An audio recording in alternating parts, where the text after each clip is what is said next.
JDK mopa mokonzi soda poto John Diamonique mwana mbalo mwana ta moto akolinga baninga pe aza moto monene ya kosunga ninga JDK mopa mokonzi baloba balinga te yonde JDK mopa mokonzi.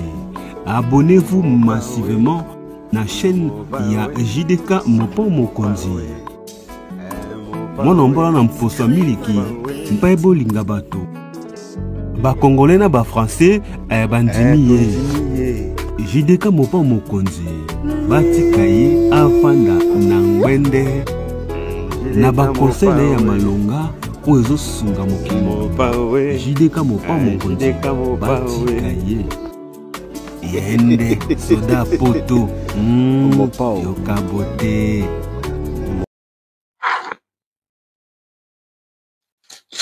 Mbote na baladino sur JDK mopa mokonzi soda ya poto. Joyeuses fêtes de fin d'année, bonne fête de fin d'année, bonne année 2025 na baladino sur JDK mopa mokonzi soda ya poto. Nzambe alola atika bisote atika binopete azala na biso elongo akota na biso na 2025. Nzambe alola oyo ya vrai na bien oyo ya vrai oyo tosambelaka asunga biso apesa biso mabala apesa mabota apesa misala apesa mikanda soda ya poto naza wana mpona kosunga bino mpona kooriente bino mpona koaccompagne bino.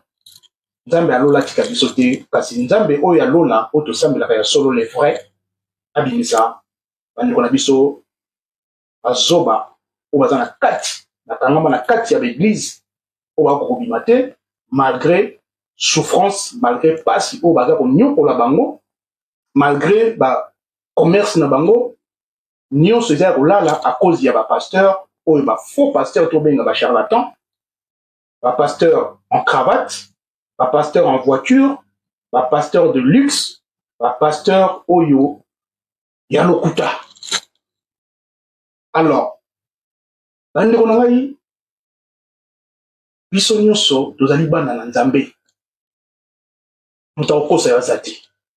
Malheureusement makambo ezoleka na kati ya communauté congolaise en matière ya kosambela bapasteur bacomprendre faiblesse ya peuple bacomprendre faiblesse ya bandimi na bango yango bayebi bino système ya traumatisme bayebi bino système ya peur la peur effrayer batu kobangisa batu c'est-à-dire que bayebi bino mpenza kobanga baza kotraumatiser bino na niveau moko que il faut céder.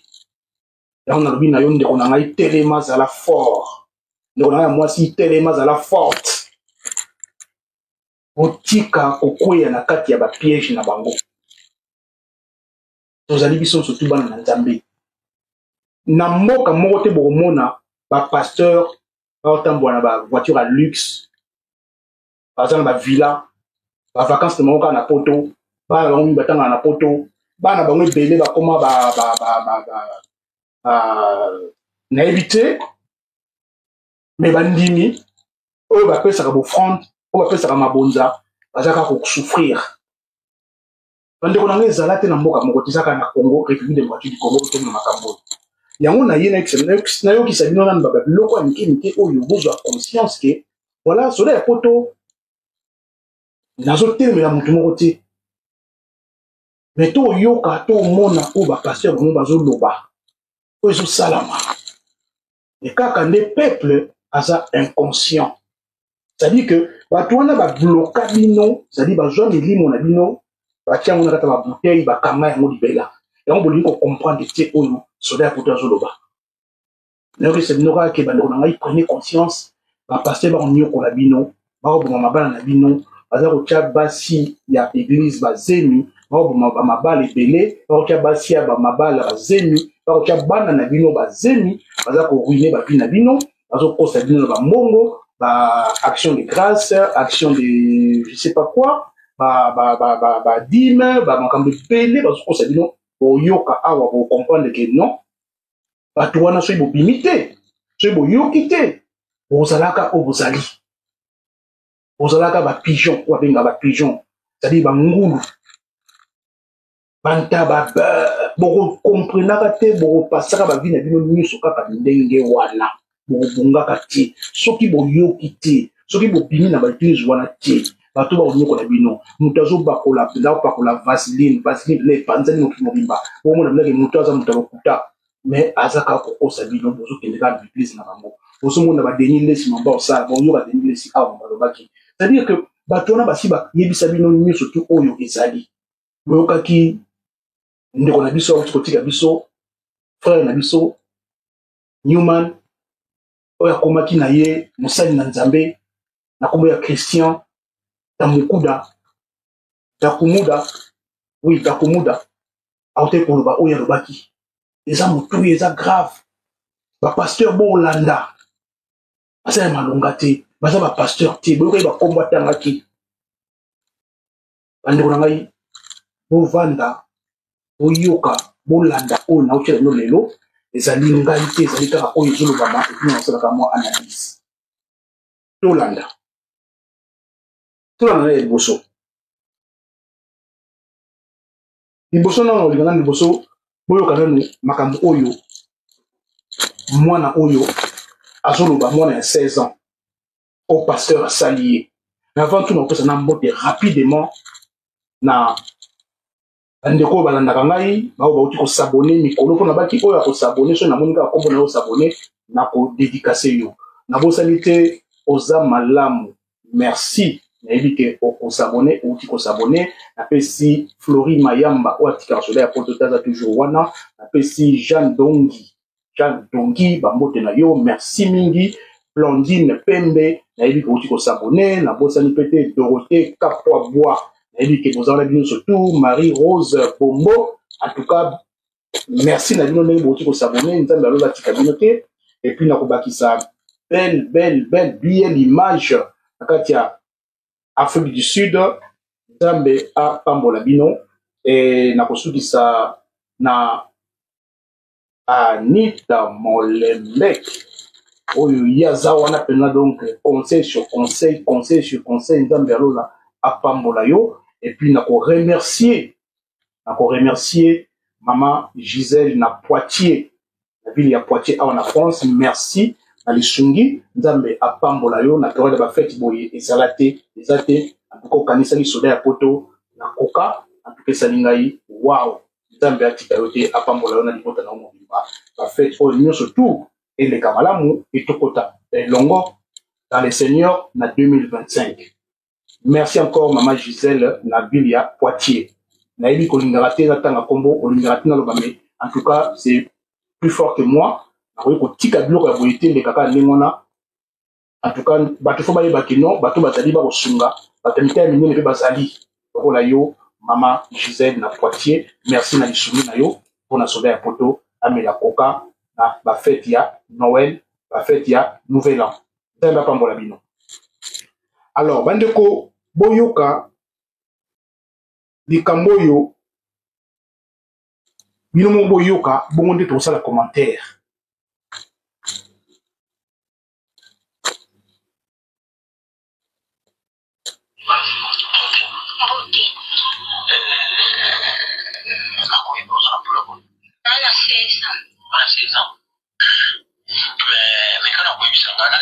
Parce que tout qui dit tout qui peut pas problème les années qui ont le tout fait dans la autre sur la politique en bon et c'est les mines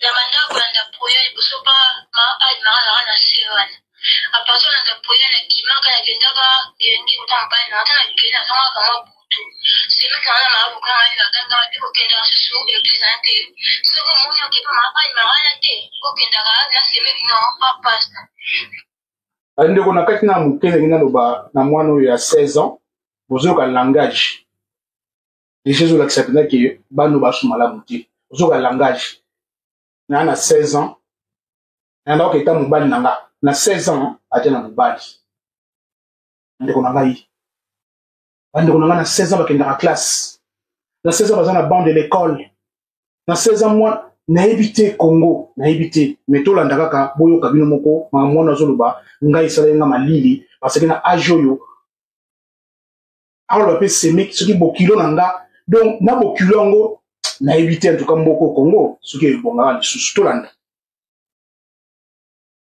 mobali boso nakendaka nalala ndako nasali fièvre mobali boso nakeli ntango nakeli kuna anakomi nakutaka ete akenda kosalisa motu moko ntango nakeli pasta nayebisi ngai kotya mai oye na mai te nde nzwa mai osokola nazwi mai na sokola sisi nakotya kati ya chambre kuna na be kopuya basali bato bazalaki azosela koya basima ngabe mbai boso nakende nayebi te akoti ngabe na se aofungolanga nzela te ngayebisanga nazongi na yeli mwasi mpo nakende suku na ayebisi ngai o ayebisi mingi na o nango lelo mwa mabe na nzeto ya mwana o lelo ye na mai ebisi kuna ye na mai na to nakutani ye moko akokola ndako mbala moko nakoti to nakota basimbe bikila ebisi ngo nasomba bikila ezibanda kamena pula na bina nasomba te ngambo nasomaka mwasi na ndako toka kokota mwana akota bule mbala moko oyo wana kati ayo akwala se kosa na kati tokuta mwana mai kapi te kapi te okata mai te mobali moko akata mai na kokota mwana kanga makasi mwana akoyo ana tokola ke mwana mai esenya kokanga siki pe mama akati ngai akati nga pola se na sile bandeko botikanga naloba mwa moke mwana aza na 16 ans toboyi te a peut-être mwana moke mais mwana 16 ans asi akoyima po ayebi makambo ya mibali alobi yango ye moko nakokende otala mobali na ngai bokilo na ngai ayambaka ye donc azali mwana aza te na connaissance ya mibali ayi makambo ndenge elekaka sikoyo okomi epai ya pasteur akotisi yo na biro na ye alobi na yo ke il faut asokola yo olongola bilamba soki osilisi il faut akata bapoale ya se bandeko na nga toza zoba yango moni tokolobaka makambo oyo tokolobelaka bandeko ozwa conscience atoza zoba moto mpenza ozomona binaki moto aza malonga ti alobi nolongola bilamba basokola yo bakata bapoale ya se so bakati bapoale ya se te soko boyoka bakata bapoale ya se obota mwana mai pasa ye na zemi mwana 16 ans déjà olaki ne classe yaza te na kata bakolingo ya mawa mingi toyoka ye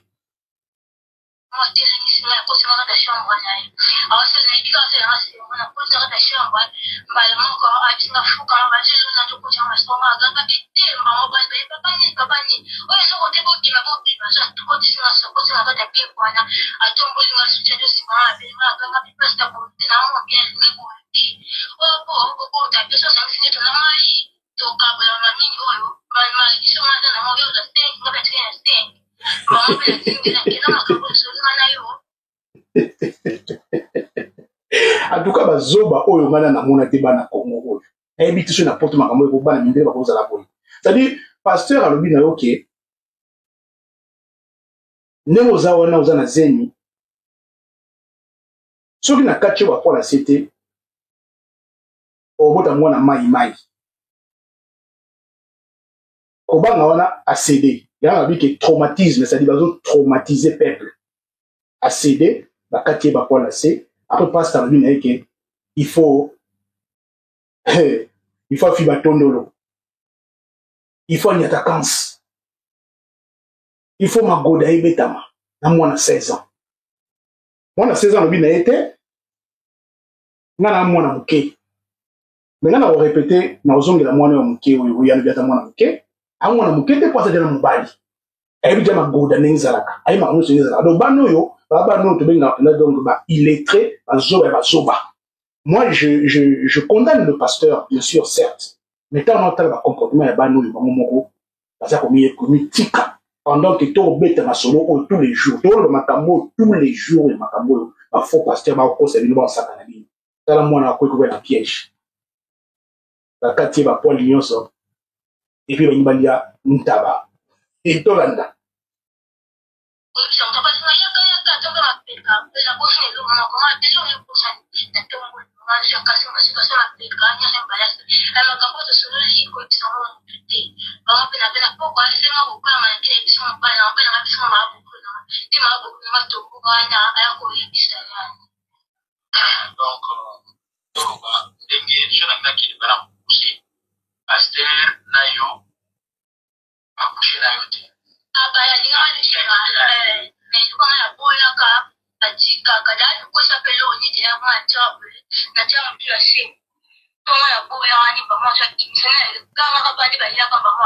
sikimba moko ndio akoza kuna hata shamba ando simba na mabeni na kuya kama matiki ngai est-ce que c'est église pas ça c'est église tu peux pas bon pas na nae azala moi na ba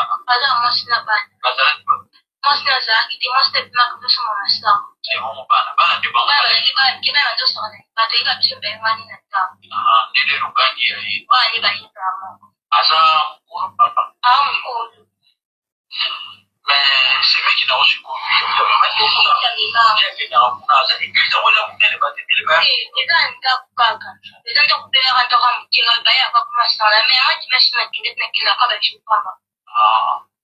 bon conseil de groupe c'est pas ya pas groupe pas qui t'a pas pasteur il y a pas des groupes pas ni pas quoi c'est là conseil de groupe ça va moni bodo kenda c'est pas pasteur ou pas pasteur moi au ça va là bon je suis les amis pour la dire le ma capoche ça les maki on sont les lots et pas pasteur de tout pour la dire dans ce que tu dois biso yo za prière to yo za prière ni mo moni biso kuna toka manani oyo simeki na wala toloba pastor ko senza ya kitu to senga suki ya saka tena ndika majamba son fesko ya boy siko kwa yo ke konto le bomba mo ya pichi na sexto van to senza ko yo za prière na papa moni bane ba hotel na bo moni aso ma bina mata bana pastor watanga denge tuwa ki olanda tata ba hotel ko bana mo ko tana ki mama kichi na simba mo ya kangi mama mo yo pa de na denge to ajo fika mama ajo so na mama ajo to ko fara so ta ma se ni ba la ki yo ba la ko ne ba so ba na na panchi na mai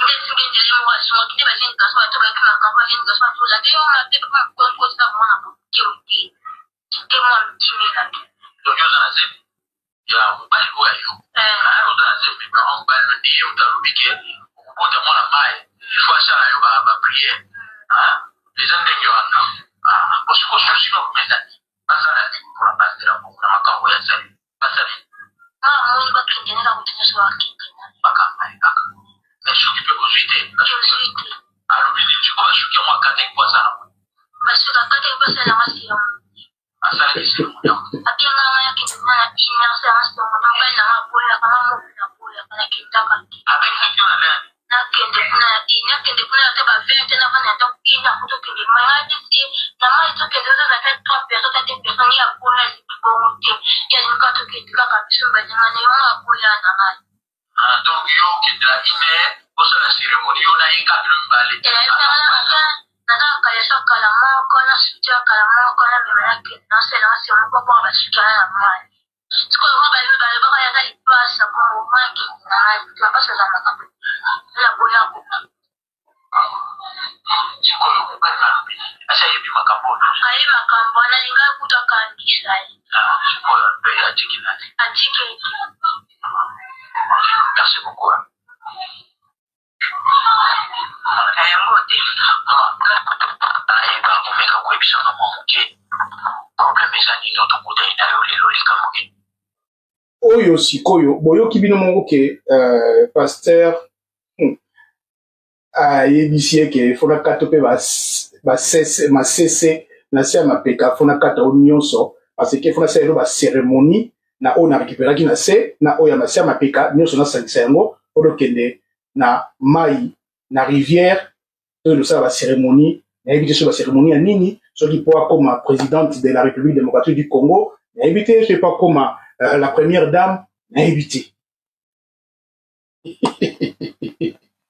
en tout cas oyo nga na obenga yango mpenza babengaka zoba puiske basi babebisi yo bakangi bino na babe moko boye mais oye lisusu donc c'est-à-dire pasteur arataki ye kofi batondolo arataki ye mais ayesu komitika yango boyoki journaliste atuni ye mais oyaki lisusu mpo na nini ote te yoko récupérer baprière mais baprière yango bokosala bango nini baprière ya lokuta bazokosa bino bongo na monoko nini peuple oyo aza peuple ya ndenge nini peuple nini oyo ayokaka te peuple nini oyo ayokaka te nga mpena na opose baquestion peuple nini oyo ayokaka te bana oyo bakoyokaka mokolo nini ya baza kosakana na bino oyoka sikoyo mama bokilo ye moko sikoyo aya koloba mama bokilo papa likambo atoka esanga pasi na motema kote sete ya mwana ya mobali yo pasengaki mwasi oyo alikotiki pana nga mpo mwana oyo mwana ya kufa la commune, maman. Tu vois, dans le kitoko, allez, moi, dans le bosso, après, il y a pas un pasteur. Dans mon hier, ça m'a dit, le bateau qui a dit, le bateau, tu vas tu vas attendre, tu vas dire, tu vas tout bouger, tu vas dire, mais ça m'a monté. Ok, le bosso, quand tu as le message, il m'a dit, non, on va dans camp. Parce que le message, on a posé dans la police, quand même, qui est allez, non, on a posé, tu sais, ça m'a dit, ça m'a dit, ça m'a dit, parce que mon petit, papa, mon papa, et tu me connais, tu es là, on est comme ça, oh, maman, les gens, on a passé à l'oublier, ça va problème, mais bébé. Non, le problème, bébé, il y a on côté qui t'a on a côté maman on va problème il s'allie na bien maman là ça m'a tébé quand même côté là mon sai parce que tiens bien comme elle est à la de leur problème oh elle vient na somba ni yo trapembe la sopa sokina trap ai tu kona bushi sokina bongo na bita ko pembo ko sata ko boyo kibino moko même mama bokilo zoba kaka mwana ye kotali soka bina oke tala place nakendaki na église nakendaki pasteur alobi nanga boye na famille na biso makambo eza ebele bapromi eza ebele il faut basambela ngai mama mayele aoye makambo tolobaka tous les jours makambo tali bapasteur bafaux pasteur bapasteur en cravate mama mayele aocomprendre tout yango moni bamama oyo bamama oyo bakangamaka na bandaku bakangamaka na batiktok bakangamaka na babuzoba bamama oyo c'est-à-dire ke balandaka bavie ya mokili te mamoni mokili etambola ti mama osola ki soka landaka ba réseaux sociaux ayo kaka ba oyo ba décholi na ti balobaka ba radio lokoli balobaka ba José Yungu l'homme simple o balobaka o soda ya poto ba tous les jours c'est ba mama o ba ngeko landa biso et mama wa na comprendre que papa wana ya za pasteur ya lokuta comment akende ko so mwana muke ya 16 ans asambela ye il faut akataye ba masese akataye na CCC akataye ba Paul Mignon surtout moi qui sambela ye na rivière et mama lokuta mais mama a cédé. Asengie asomba dra ya pembe. Andeko na ngai ba congolais dra ya pembe. Osomba ba bougie, ba mungwa. Okeka libala ti. En tout cas, peuple yo, na mona ba boutia ba peuple mais ya ba peuple congolais comment ba ba que mon peuple périt par manque de connaissances. Ba moyi yo to landa ti na shuka.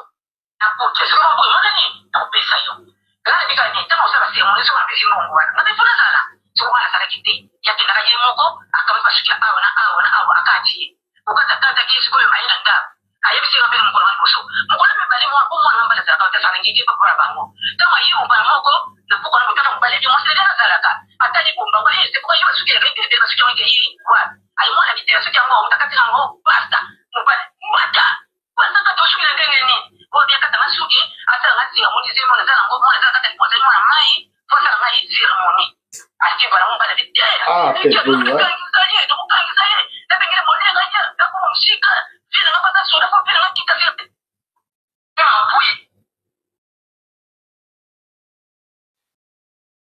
boyoki bandeko na ngai boyoki peuple oyo ne ba pasteur ba saka na peuple ne ba pasteur ba saka na bandimi ba saka na ba mama na bandeko basi na bana même bana ana pitié na bango te alors malgré auto loba bolinga oyo ba bisote bozela bo ba ba pasteur o mani ba loba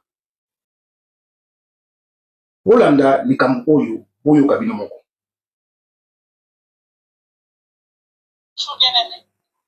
Moi, je voulais poser une question.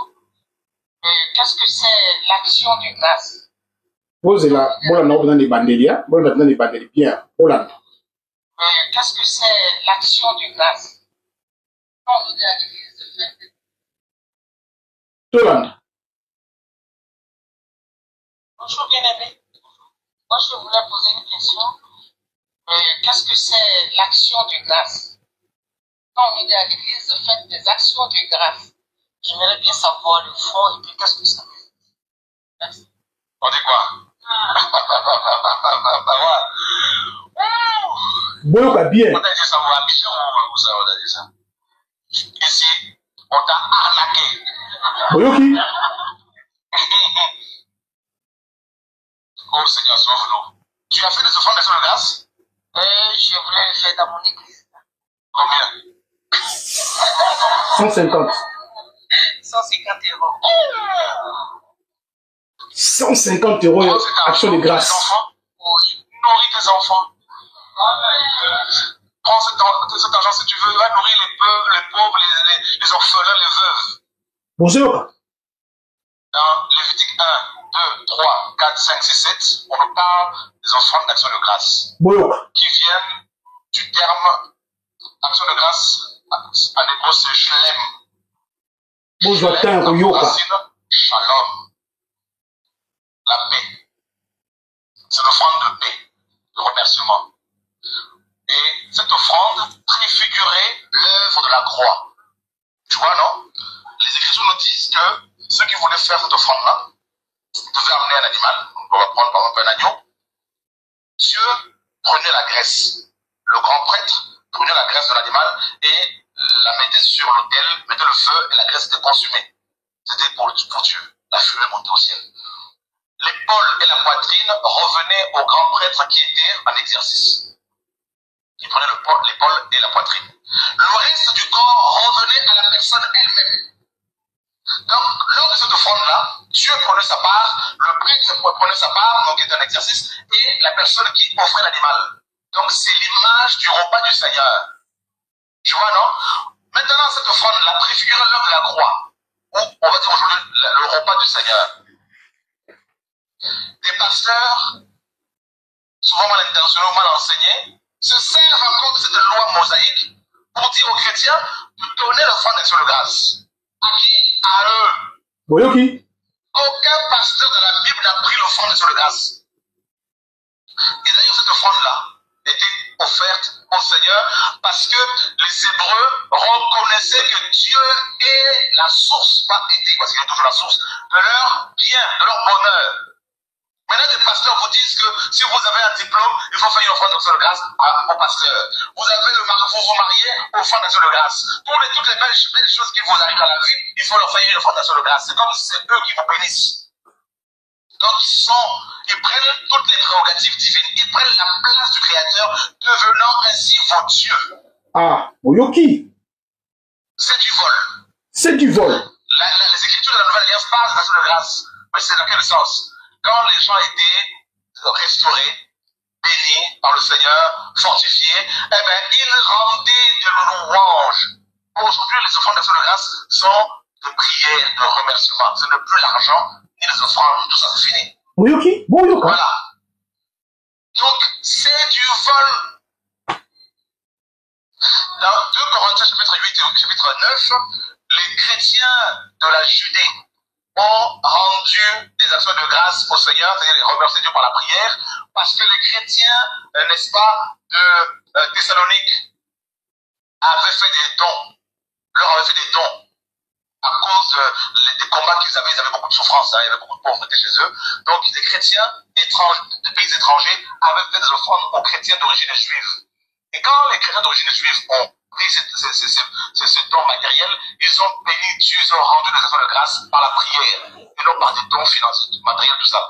C'est complètement, c'est une fausse doctrine en fait. Donc ma soeur, tu te rends compte que 150 € là, si toi, tu te donnes, vous voyez le nombre que nous sommes ici. Si maintenant, il y a un pasteur ici, il prend la dîme de tout le monde ici. Imaginez combien je me fais. Si on prend juste ici, là, c'est tout le monde travaille. Si tout le monde donne 50 € par mois, vous imaginez 1, 2, 3, 4, 5, 6, 7, 8, 9, 10, 11, 12, 13, 14, 15, il y a au moins 20 personnes ici. Vous multipliez 20 fois 100, ça fait combien? 2000. Imaginez, ici, 2000. 1005.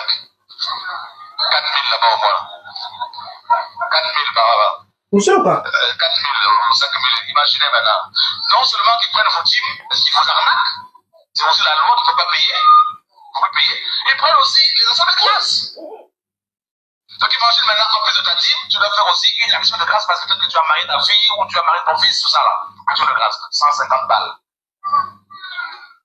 Et ensuite on dit, on va pas voir l'homme de Dieu les mains vides. Donc tu vas prendre un rendez-vous comme tellement de chrétiens, les chrétiens aiment tellement les rendez-vous, les entretiens. Allô pasteur. Il faut aussi venir avec une enveloppe. Bonjour. Eh bien, il n'y a pas d'enveloppe là, vous inquiétez pas. Imaginez maintenant là, comment ces gens deviennent riches. Ah, c'est terrible ça. Donc les 150 balles là, tu peux regarder. Tu as compris, hein, ma soeur? Voilà. Boyoki, mon sel Nzambe a lobby 150 €, alors nous ça na action de grâce, tu peux le garder. Sombe la bana, biloko ya kulia, miliki jus, mapa bana balia, ou bien qui doit ça va pauvre, là où bazan a besoin, ba uka, on a besoin de quelque chose. Mais quand on ça on a action de grâce l'église c'est ba biloko ya lokuta, c'est du vol. Bande on a na monoko il faut pas expliquer bino. Na monoko il faut pas expliquer bino. Vraiment même mutakufa matoi baba zoba soki ndeni a comprendre que makamu sur le kuta. Alors bien ba pasteur baza ko s'enrichir ba ko ba riche bino motika ba pauvre. Vous la lisusu boyo ka lisusu. Ah, na éviter soki to suka wapi na peuple oyo nga na éviter soki boko changer un jour. Boyoka Denis Lesi oyo ye aloba mama kiona ba osala bino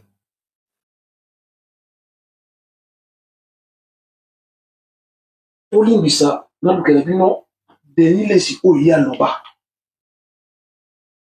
ndeko na ngai ba osala bino ba konyokola bino bomonaki mama oyo alobi ke ba congolaise na ba congolais bandimi surtout oyo avant bokota na 2025 nzamba azosenga $2000 chacun.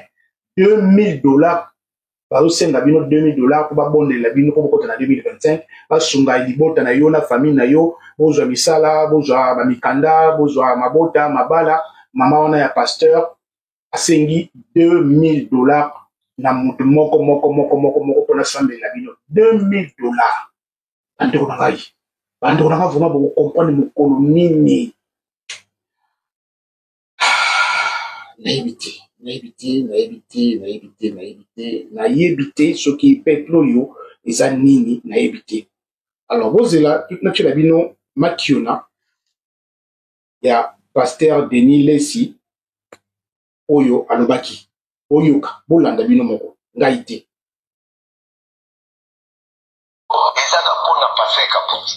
Ils apprennent à l'église, ils sont presque, il y a des mentions, il y a des mensonges, il y a des prophéties, il y a des mensonges, il y a des choses qui ne témoignent.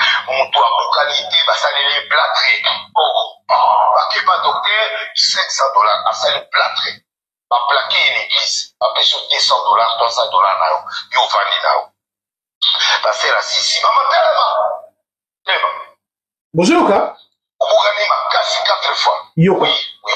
Yoka Lokuta. Zambe mutasala nzoto mutu. Oya na mbili bokatelo. Pardon, na kukuta mola tesko yipe théâtre. Ah, ça théâtre na yi. Parce que c'était koya ya mi ale apasoli ya kota. Bali ya te ba ngombe.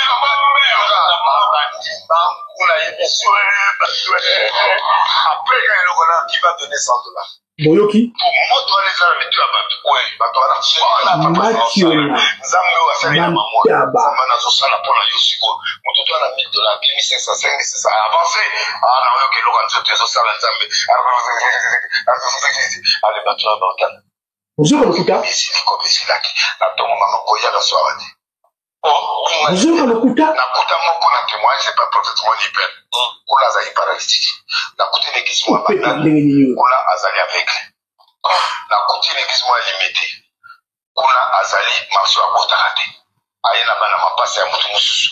Côté moi ba on a TV qui azali neva à botarate. Et puis bazu yo awuti boma. Bandeko na ngai bana munoko nini ba congolais boyoka penza boyoka kate ba congolais bazo sakana bino penza lokola bili bana ba kobeta bili ba sakana bino ba kosa bino vraiment au peuple ndenge nini abouti na niveau nini bokomi lango yango ki fanatisme na bino oyo ki fanatique o baza nango tweet yango ezati na niveau nini ba kosa bino bozoyoka bango basali na nzambe ba koloba ngai ya ngani te soda poto ko interpréter kaka azu fongola bino kaka azu sunga bino poza ba inconscient ba ignorant ba sakana bino ba bololé na éviter bon boyoka lisusu oyo kabino moko oyoka. Oui, comment ça se fait que les pasteurs s'enrichissent dans les églises sur le dos des fidèles. Parce qu'aujourd'hui, il y a une véritable manipulation de la part des pasteurs qui ont compris un moyen de gagner de l'argent. Est-ce que c'est biblique ça, pasteur? Non, ce n'est pas biblique, c'est de la manipulation.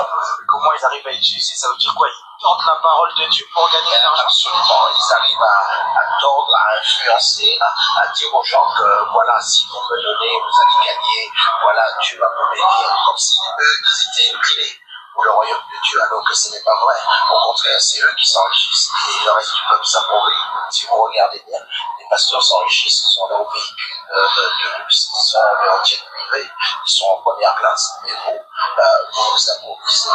D'accord, et vous en tant que pasteur, vous ne faites pas ça? Non, je n'utilise pas ça. Je veux être peut-être le pasteur qui va arriver dans des églises, dans des endroits, et qui dira on ne prend pas l'offrande aujourd'hui parce que c'est moi qui donnerai l'offrande. Et nous allons créer ça, et ça va se passer, et ça va arriver. Un bon pasteur? Absolument. Vous n'achèterez pas un jet privé alors? Non. Nous allons bénir les églises du Seigneur, les hommes et les femmes de Dieu, et ceux qui travaillent dans l'église, qui ont besoin d'une aide pour conduire leur propre entreprise. Et ça va se faire très très bien. Bandeko na ngai boyoki na kosuka na ngai awa parce que ce n'est pas la peine ya kokende mosika kosala video ya molai boyoki bino pasteur oyo susu alobi ke ye akosombaka jamais jet privé puisque ye nde motu apesaka dîme offrande mpona église na ye bandimi te asenga na bandimi te ye moko moto asalaka sacrifice wana alors alobi sikoyo ke pasteur tobengi pasteur en cravate, pasteur patron, pasteur charlatan, pasteur et faux pasteur, wana neti Moïse Kasongo okosa bino, pasteur baza ebele okosa bino. Alobi bazana bayebi ko tordre, c'est-à-dire bayebi koloba, bazana na art oratoire, art de parler, ya ko traumatiser bino. Ya ko traumatiser ka bino nga ba ko kamati noko desho ba ko kaiti Fiston Pelende ba ko kaiti José Yungu Pierre Image ba ko kabisote ba sana kana bino o ba traumatiser bango la peur nakata ba cerveau na bino ba ko sa bino. Et voilà, bangonde bazana ba clé ba fongola ya paradis. On en compte na lola, il faut que les gars par bango. So pesi ba mbongo ba osenga te, ba offrande te, ba dîme te, ba action de grâce te, on compte na lola te. Présenté par John Diamonica. Si vous avez aimé l'émission, n'oubliez pas de laisser vos commentaires, cliquez sur la cloche des notifications, likez et partagez. JDK John Diamonica TV, votre chaîne. Papa Soldat ya Poto.